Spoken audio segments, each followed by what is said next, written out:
안녕하십니까. 하나님의 말씀을 함께 읽고 묵상하는 골방 묵상의 마이크 윤입니다.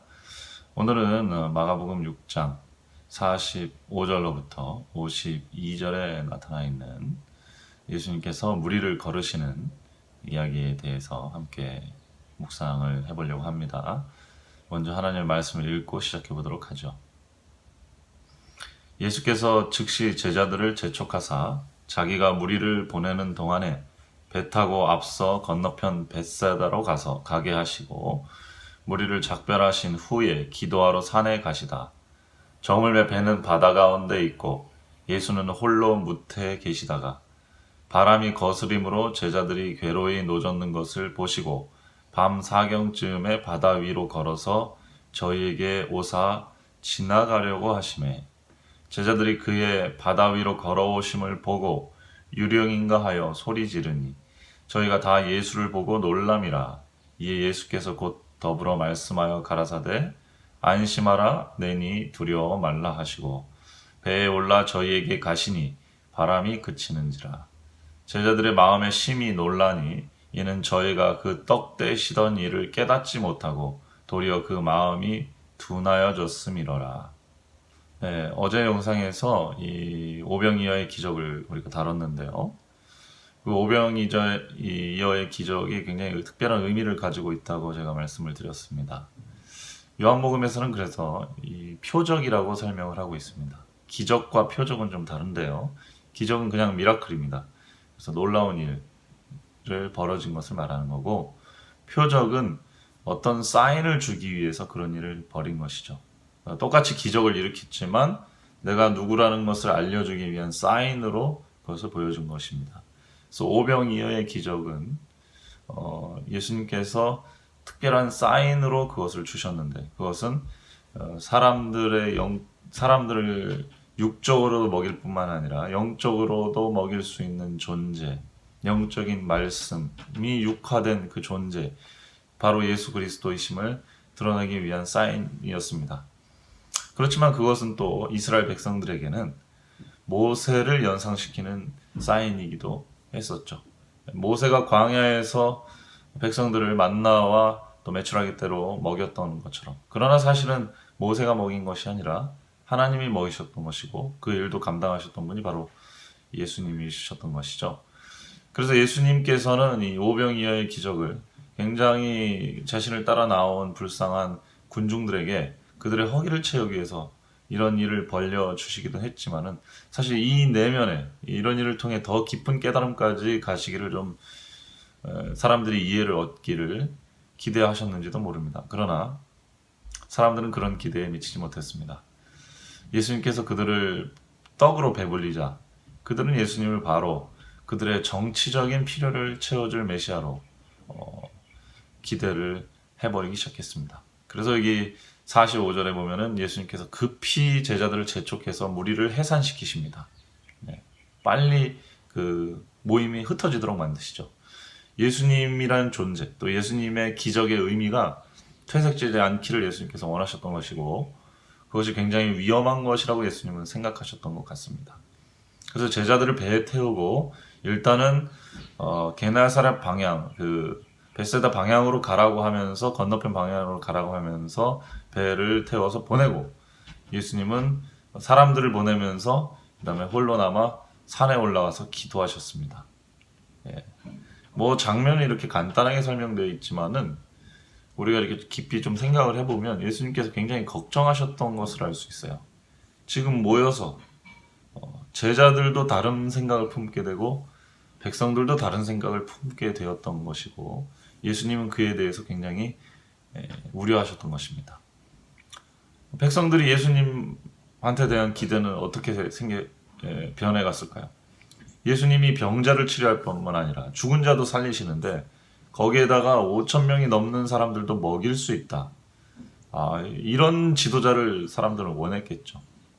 예수님이 오늘날 이런 능력을 가지고 대통령이 되신다면 어땠을까요? 그러면 사람들은 대단히 경제 문제가 다 해결될 것이라고 생각하고 대단히 예수님의 인기가 높아졌을 것입니다. 지금 갈릴리 지역에 모인 사람들, 예수님께서는 그들을 천국의 말씀으로 먹이기 위해서 그들을 사역을 했지만 그들이 육적 떡에 배부르게 되니까 곧 그들의 생각은 이런 사람이 우리들의 정치적인 리더가 될 수 있다면 로마를 이기고 이 세계를 다시 옛날에 가나안 땅을 정복하던 이스라엘의 나라로 우리가 만들 수 있겠다라는 기대를 갖게 했던 것이죠. 제자들이 이에 대해서 예수님 편에 선 게 아니라 제자들 편에 섰던 백성들의 편에 섰던 것 같아요. 백성들의 그런 기대를 채워주면서 자신들의 인기가 올라가는 것을 즐겼을 것입니다. 그에 대해서 예수님께서는 굉장히 심각한 문제의식을 가지시고 제자들을 빨리 배에 대해서 보내시고 그 다음에 본인은 기도하러 올라가셨습니다. 예수님의 이 기도 참 얼마나 고뇌에 찬 기도였을까요? 백성들은 자신에 대한 그러한 인간적인 기대가 커져가는데 내가 이 땅에 온 이유는 그것을 넘어서는 물론 인간 세계의 구원도 포함되어 있지만 그것을 넘어서는 죄와 사망의 권세로부터의 영원한 구원인데 이러한 더 중요한 것을 보지 못하게 되는 이 백성들의 마음 그 상태를 보고 나는 어떻게 해야 되나 하나님 내가 하는 사역이 정말 방향이 맞는 것인가요?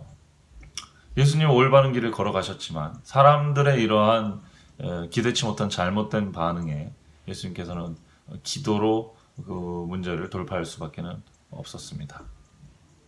자 그리고 밤이 사경이 되도록 사경이라는 말은 거의 자정이 지나서 새벽이 다 되었던 시간을 말하거든요. 새벽 3시부터 한 6시 사이라고 해야 될까요? 새벽 4, 5시쯤으로 볼 수도 있겠습니다. 거의 밤새 제자들은 천천히 배를 타고 예수님은 어디 가셨나? 언제 오시나? 왜 예수님 이렇게 하셨나? 그러면서 제자들이 서로 투덜대면서 불안해하면서 원망도 좀 섞여 하면서 배를 타고 사람들이 없는 지역으로 이제 옮겨가고 있었겠죠. 사람들은 오병이어의 그 기적과 함께 그 수중에 들린 떡을 들고 각 마을로 흩어졌겠지만 그 기적에 의해서 긍정적인 메시지도 메시지겠지만 왜 예수님께서는 그렇게 하셨나? 왜 예수님은 정치적인 그런 참여를 하실 생각이 없으신가? 이런 생각을 가지고 아마 흩어졌을 것입니다. 예수님은 산에서 기도하시고 제자들을 다시 제자들의 어떤 이 왜곡된 마음 또 잘못 인도된 마음을 가이드할 수 있는 아이디어를 가지시고 산에서 내려오시고 무리를 걸어서 제자들한테 가까이 오셨습니다. 참 재밌는 장면이 나오는데 예수님께서 마치 그 배를 지나가듯이 제자들 앞에 이렇게 좀 보여주듯이 지나가는 모습이 나오고요. 제자들은 예수님을 보고 예수님으로 알아보는 게 아니라 유령이라고 하면서 겁먹고 두려워 떨었었습니다. 그들의 마음 상태를 보여주고 있었다고 성경은 설명을 하고 있습니다. 그들이 예수님의 오병이어의 기적을 보고도 그들의 마음이 이렇게 단단해져 있었다. 마음이 부드럽게 예수님의 그 표적을 보고 마음이 부드러워져서 하나님의 씨앗이 잘 자랄 마음밭으로 준비가 되어 있어야 되는데 그들은 오병이어의 기적을 보면서 자신의 인간적인 기대치를 키우면서 영의 세계가 열리고 마음밭이 준비된 게 아니라 자신들의 욕망이 자극되고 그래서 마음이 오히려 복음을 받아들이기 어려운 상황으로 단단해져 버린 그런 형태가 되었던 것이죠. 그래서 예수님께서는 그들 앞에 그런 모습으로 나타나셨고 그들이 이제 두려워 떨고 할 때에 예수님께서 그들에게 나라고 말씀하시면서 그 배에 오르시고 같이 이제 원래 목적지인 베세다 게네사렛 지역으로 넘어가셨습니다. 네, 이 장면이 이제 마태복음 같은데 보면은 베드로가 이제 나와서 베드로가 예수님 보고는 걸어오다가 예수님에게서부터 시야를 놓쳐가지고 파도와 바람을 보다가 물에 빠져가다가 예수님 구원해 주십시오 해서 예수님이 베드로를 건져주는 장면까지 설명이 되어 있는 장입니다. 여기 마가복음에서는 이제 베드로 얘기는 나오지가 않고 그들이 이제 파도와 바람과 씨름하고 있을 때 그 가운데를 뚫고 나타나는 예수님이 유령으로 보였기 때문에 여러 가지 두려움이 함께 복합적으로 작용하다가 예수님께서 그 배에 올라타시자 바람과 파도가 이제 그치고 평온하게 된 그런 이야기만 소개를 해주고 있습니다. 아마 마가는 이 이야기만으로도 충분한 어떤 상황 설명이 되었다고 소개를 했던 것 같고요. 마태는 이제 거기서 아주 중요한 베드로와 관련된 예수님의 일화를 소개하는 것이 이 전체 문맥에 더 많이 도움이 되겠다 아마 생각을 했던 것 같습니다. 어쨌거나 지금 여기서 중요한 것은 이 이야기가 오병이어의 사건과 연결되어서 어떤 교훈을 주고 있다는 사실이죠. 거꾸로 말하면은 예수님께서 이 특별하게 제자들을 먼저 보내고 또 파도와 바람하고 씨름하게 하시고 예수님이 무리를 걸어서 제자들에게 걸어 들어가신 이 기적을 보여주신 이유는 오병이어 때 그 기적을 통해서 좋은 결과가 나타났어야 됐는데 기대치 않은 잘못된 결과들이 나타나게 됨으로써 그것을 전복시키려고 하는, 그것을 뒤집으려고 하는 그러한 예수님의 어떤 전략이라고 해야 될까요? 어떤 그 지혜가 담겨 있는 그런 어떤 일화였다, 이렇게 설명을 할 수도 있겠습니다. 네, 이런 사건들은 오늘 우리에게 주는 메시지가 있죠. 오늘 우리들도 영적으로 매우 둔감하기 때문에 어떤 놀라운 사건, 기적들을 보아도 우리 마음이 오히려 그런 것들을 다른 쪽으로 이용하려는 생각들을 많이 하게 된다는 사실입니다.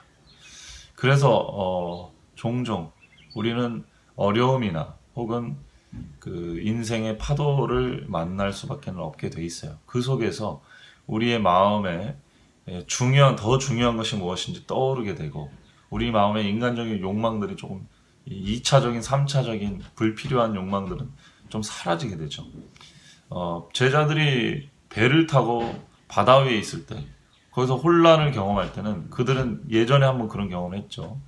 예수님을 깨워야만 살 수 있다. 예수님이 있으면 살 수 있다. 라는 생각을 하게 됩니다. 거기에만 몰입하게 됩니다. 왜냐하면 배 한 척 뒤집어지면 그들의 운명은 끝나기 때문에 그렇습니다. 이번 사건에서도 마찬가지죠. 그들은 예수님이 없는 상태에서 또 폭풍을 만났습니다. 그들은 다시 생각하겠죠. 아, 예수님이 필요하다. 예수님만이 이 상황에서 우리를 구원해 줄 수 있다. 그런데 예수님에 대한 다른 기대가 찼기 때문에 또 그런 생각으로 쉽게 전이되지가 못했어요. 예수님이 나타났는데도 예수님을 유령으로 생각했습니다. 얼마만큼 우리의 마음 자세가 중요한지를 보여주고 있는 장면이죠. 전과 똑같이 예수님이 배에 타시고 말씀하십니까? 폭풍과 파도는 잠잠하게 되고 그들이 원하던 항구에 가게 되었습니다. 똑같습니다. 복음의 원리는 지금도 그때도 똑같습니다. 예수 그리스도께서 우리 마음에 오시면 그것이 천국이 되고 폭풍과 파도는 멎어지게 될 것입니다. 그러나 예수님에 대한 잘못된 기대를 가지고 우리 마음이 예수님을 다른 기제로 인간적으로 유명해지려고 하는 수단으로 예수님을 이용해서 뭔가 내 목적을 이루려 하는 식으로 접근을 하게 되면 예수님을 유령으로 보이고 다른 것으로 보이게 될 확률이 높다는 것입니다. 이스라엘 백성들, 오병이어의 기적을 목격하고 그 떡으로 자기의 배를 채운 사람들도 자신의 욕심에 인도되어서 사로잡히게 되면 예수님을 다른 존재로 보게 돼요. 예수님은 그것을 거부하셨고 그것을 피하셨습니다. 그리고 다시 제자들에게 다시 한번 이런 기적을 보여줌으로써 예수님이 그들에게 구세주로서 영접되고 또 적용돼야만 그들을 구원할 수 있기 때문에 예수님은 그런 방법을 산에서 기도하시면서 고안하시고 아마 하나님께 지혜를 얻으셔서 그런 일을 보여주신 것 같습니다. 예수님이 물 위로 걸어서 제자들의 배로 가셨어요. 또 기적을 보여주신 것이죠. 그들은 오병이어의 기적을 통해서 이 물리적 세계 위에 있는 하나님의 능력을 봐야만 했습니다. 그 물리적으로 떡을 줬기 때문에 와, 떡을 주니까 좋다. 여기에만 머물 게 아니라 이 물리적인 떡을 늘 공급해 주신 이 하나님. 그러므로 우리가 먼저 하나님의 나라를 구하고 먹고 마시는 것보다 더 중요한 것이 있다라고 하는 것을 깨닫게 되시기를 바랬던 것이죠. 그래서 다시 제자들에게 기초를 예수님께서 가르쳐 주셨다라고 생각을 합니다. 오늘날 우리에게도 이 믿음의 기초가 굉장히 중요하죠. 예수님은 우리의 필요를 채워주기 위해 하늘의 능력을 쓰실 수도 있는 분이시지만 1차적으로 우리가 지금 필요한 자세는 우리가 처해 있는 죄와 사망의 권세로부터 해방되는 구원입니다. 예수님은 그 일을 해주기 위해서 오셨고 그 일을 위한 메시아로 우리에게 나타내시기를 원하시는 것이죠. 그분이 계시지 않는다면 우리는 망망대해에 혼자 배에 떠 있는 그러한 존재, 유약한 존재가 될 수밖에 없는 것입니다. 오늘 우리 마음에 혼란과 환란과 또 폭풍과 파도의 그 광풍이 몰아치고 있다면 다시 한번 돌아보십시오. 하나님은 거기서부터 우리를 구원해 주시기 능하신 분이십니다. 그분만이 우리를 구원해 주실 수도 있는 것이죠. 그러나 우리가 그분에 대한 다른 기대와 다른 생각을 갖고 있다면 그 일은 굉장히 어려워지게 될 것입니다. 우리의 마음속에서 하나님을 어떻게 바라보고 있는가, 그것이 매우 중요하다는 결론이 되겠습니다. 하나님을 우리 마음의 가장 깊은 곳에 모시고 가장 중요한 곳에 모시게 되기를 진심으로 바랍니다. 함께 기도합시다. 사랑이 많으신 하나님 아버지, 저희들에게 믿음을 허락하여 주시옵소서. 제자들과 백성들에게 많은 기적을 보여주셨음에도 불구하고 그들이 그것을 자신의 믿음을 공고히 하고 하나님의 나라를 더 넓히는 데 사용한 게 아니라 자신의 이기심과 혹은 자신들의 욕망을 채우는 쪽으로 사용할 때 그 놀라운 기적들도 아무 의미가 없어지게 되고 또 그 본질적인 뜻이 퇴색되게 되었습니다. 하나님이 이 세상에서 하나님께서 아무리 놀라운 말씀을 주고 기적을 보여줘도 저희들의 마음이 그것을 잘못 사용하고 있다면 그것은 올바로 작용되지 못할 것입니다. 그럴 때 저희 마음을 흔들어 주셔서 다시 한번 하나님이 우리에게 얼마나 본질적으로 필요한 분인지를 깨닫게 하여 주옵소서. 우리 구주 예수님의 이름으로 간절히 기도드립니다. 아멘.